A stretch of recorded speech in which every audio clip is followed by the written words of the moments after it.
politician, someone who's been in office for 4 decades. And I'm not counting the time when he was in the school board, because he ran for school board at 18. That was probably the peak of his career. Youngest person elected to school board and served in the school board for 10 years. And then later on, he might have done, I think he worked for Con Ed or something, and then eventually he went into politics. So 4 decades. So Mr. DiNapoli, nice guy, but reminds me of another somewhat affable career politician, Joe Biden, who spent 4 decades again in government, in Washington mostly, but then he told us and expected us to believe that if we elected him for just 4 more years, just one more time, that he will somehow magically be able to resolve all of the problems that have eluded him for decades. Now, I think we've all seen, and mind you, we're only a year and a half into his presidency, we've seen how well that's worked out, right? That's wonderful. Beautiful times. Are we really in a position where we want to experiment that here? No. I don't think so. Thank you. We are at a point, and like I said, people are leaving the state. We have somehow, some way to make this state a place where the people who are living here want to stay here, want to raise their families here, and perhaps even entice some people to come. And mind you, some people say, yeah, well, New York's too cold. They want to go south. Talk to Kristi Noem, the governor of South Dakota. South Dakota is very cold, okay? Very cold. She says, it's not about the cold. I'm leading the list nationwide of people moving into here, aside from Florida and Texas. The other state they're coming to here, and the state that's considered even more business friendly, is South Dakota. So it's obviously not the weather. It's the conditions. We need a state where it's more taxpayer and more business friendly. A place you want to stay here, and you might actually attract people to come here. So, I think, and going back to my, as I was mentioning, a quick synopsis of my career, I got into Wall Street, ended up working there about almost 30 years. If I combine my Wall Street and my couple of years in the nonprofit sector, basically I've been in banking, finance, or working with money for about 30 years now, in one way or another, looking at all different types of industries, sectors, and like I said, many in distress. So what do we need right now in the Comptroller's office? I think, writ large, we definitely need a change in Albany. And that's at the very top, the governor, lieutenant governor, Comptroller, Attorney General. We need it at the state assembly and Senate levels. We need it congressional. We definitely need a significant change. Because right now, New York, if you look at these rankings, they're ranked worse in terms of taxes. And you'll be happy to know that they don't rank worse in terms of business friendly.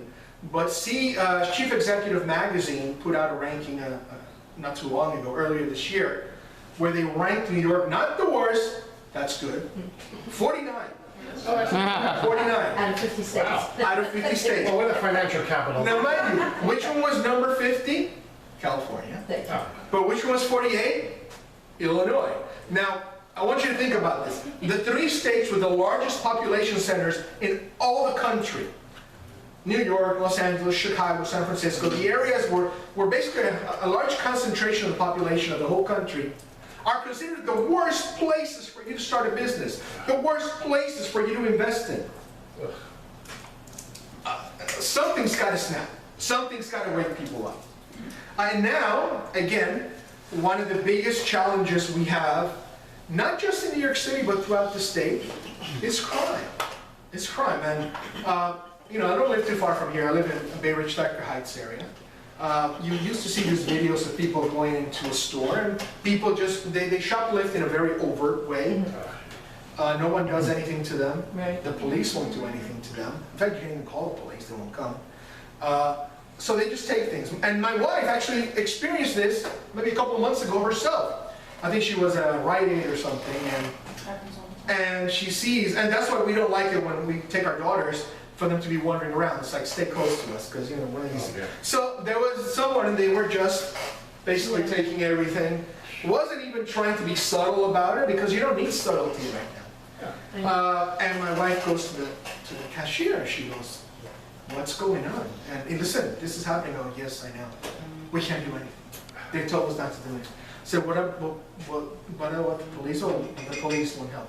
Now, mind you, there's some people who say, well, you know, a lot of these places can't afford private security. Well, that doesn't matter. Even when they have private security, the private security doesn't do anything. They just sit there.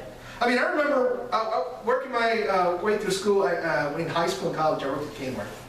And our security guy was this biker, Harley Davidson dude. He'd sit down here. He looked like one of the criminals. So when people came around, they'd be like, but what they didn't know that we knew is he was our security guy. And then he would go and climb up to the top where you know, where you have the vents, well, they have little cubby holes where you sit down and you watch through the one-way mirror. And they would grab him. And mind you, he could be very aggressive. It was always as simple as, hey, you have to come with us, and then you call the police. Sometimes he would chase after them to the parking lot. You couldn't do that kind of stuff today. I mean, if anything, he would get sued. Kmart would probably get sued. It would be a whole thing. They would have to pay the shoplifter money and give him an apology. It's true. If you keep breaking down really the foundations of decency in this country, of the way that people should behave as a society, it doesn't end well. And again, we're going into, things are heading back. So why do I come and do this and put myself through this of running for office? I mean, I've taken a leave of absence from my job and all these things. It's because I love this state. I love this city, I love this state. This is one of the most culturally and geographically diverse states in the country. We have everything from different mountain ranges, Great Lakes, Finger Lakes. We have, obviously, beaches. We have Great Lakes. We have everything. We have everything you can imagine, every language possible, every ethnicity possible in this state. It's not just in the city, it's throughout the state. But yet, as beautiful and as rich as this state is, you know, people are finding it increasingly hard to justify being here. I went with Allison Esposito, who's our lieutenant governor candidate, along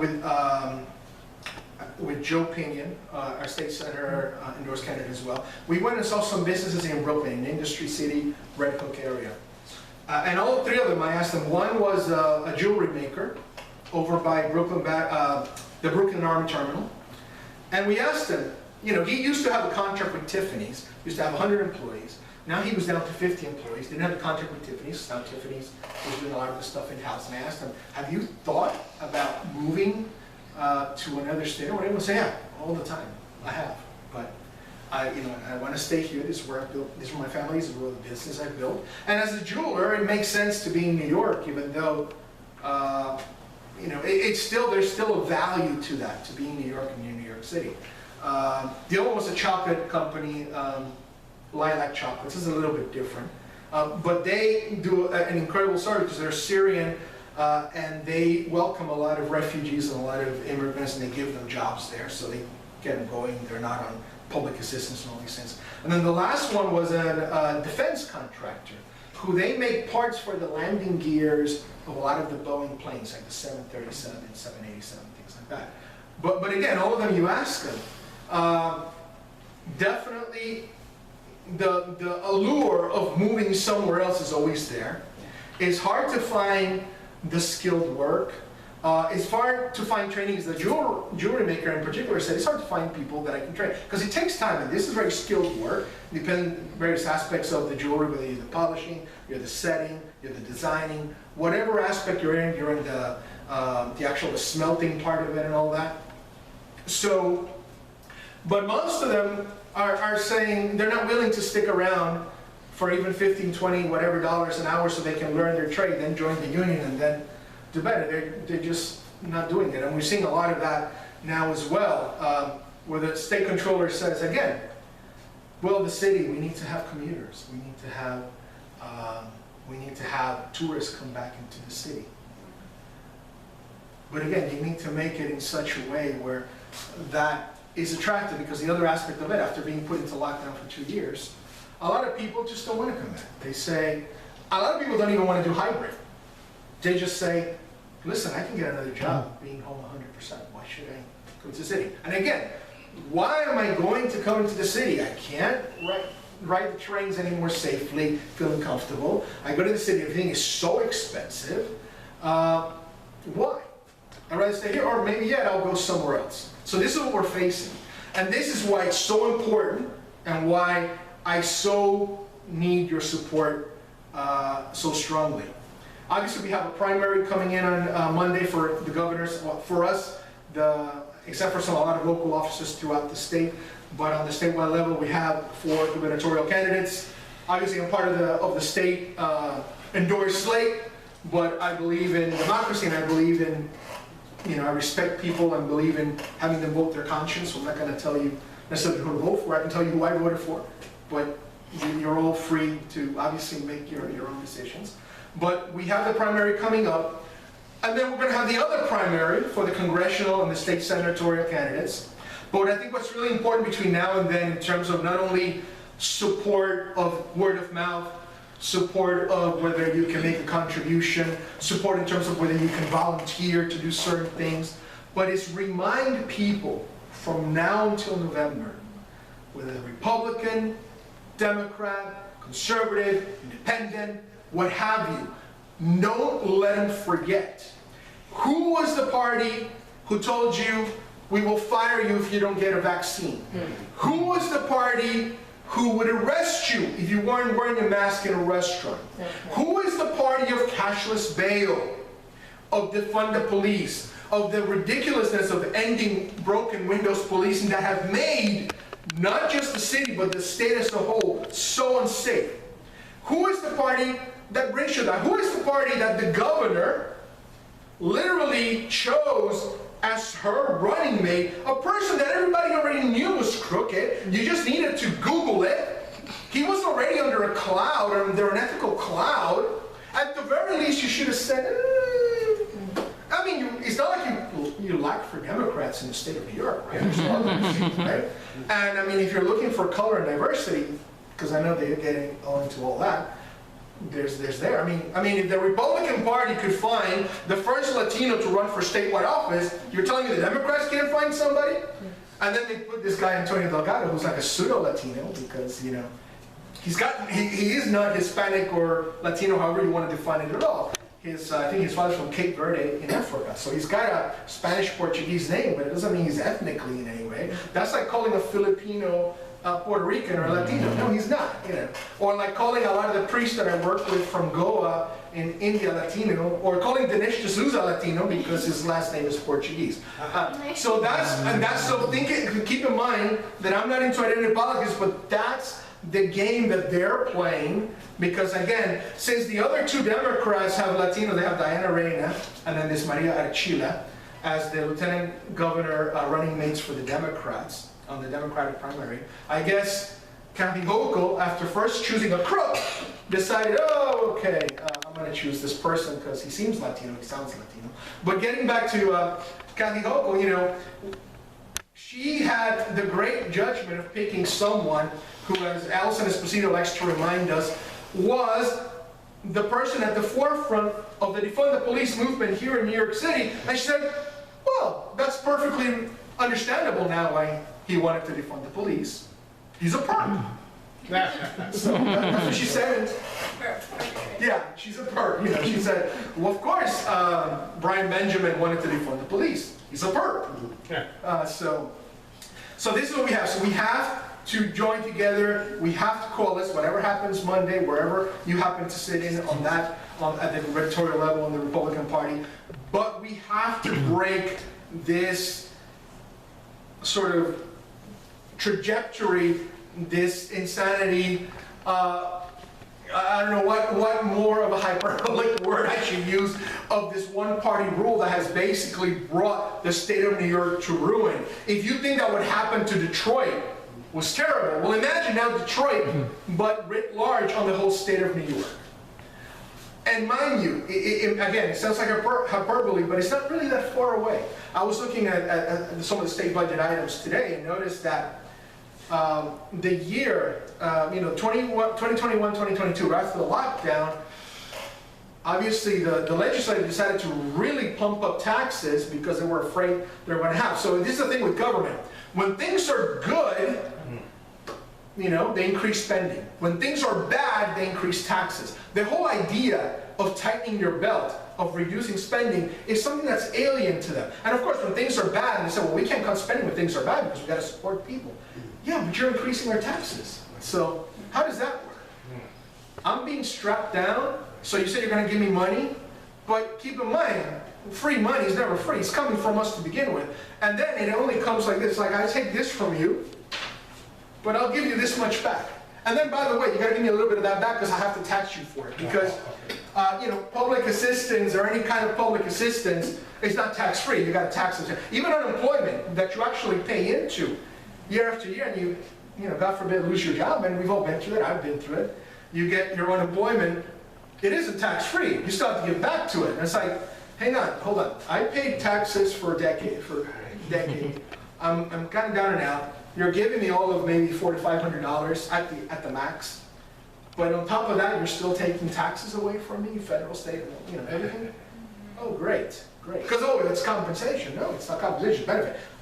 You already took that money away from me. So this is the insanity of government. And let me now tell you about our economic situation, as I was mentioning inflation, which people are now starting to get a clue. I think a lot of us, perhaps in this room, already knew that inflation wasn't going to be transitory, that all these things were transitory. We also knew it wasn't all Putin, because food prices and energy prices had already gone through the roof even before the Ukraine invasion. Of course, things have been made worse. In fact, I think the only currency right now that's been the strongest in the world has been the ruble, ironically.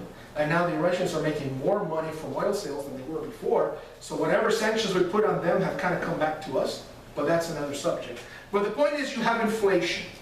Now, because this is kind of what I did for a living, I listen, and it seems the consensus is, at least for those who are not following the party line or whatever, the official line of the presidency and the Fed, is that at some point, regardless of whether they think it's going to be high level or low level, at some point, interest rates, which are about 2-3%, and inflation, which is at 9%, at some point, they have to reconcile.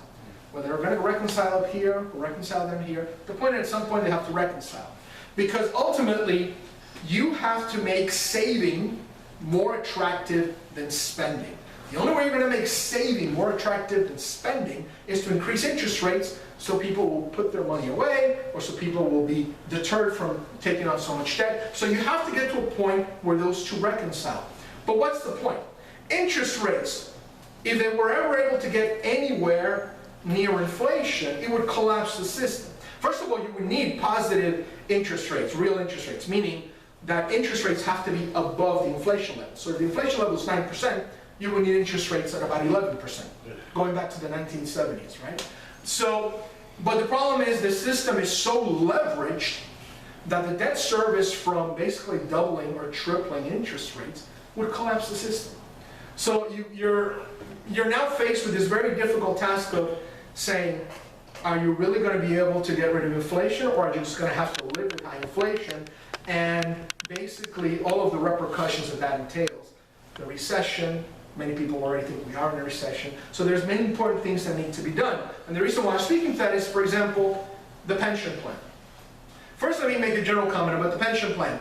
I believe that it is unethical and irresponsible for any politician to use the $280 billion pension fund that represents all of the pensioners, regardless of political ideology or what have you, in the state, to basically push whatever pet cause or whatever narrow woke agenda you have.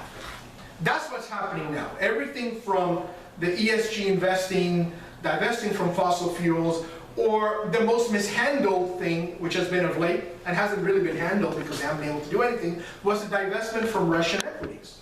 Because of the whole Ukraine thing, Tom DiNapoli, along with many other people, wanted to jump on the whole virtual signaling thing, and said, we're going to divest from Russia. Okay, fine. First of all, a responsible and prudent investment manager doesn't tell the market what they're going to do before they're going to do it, right?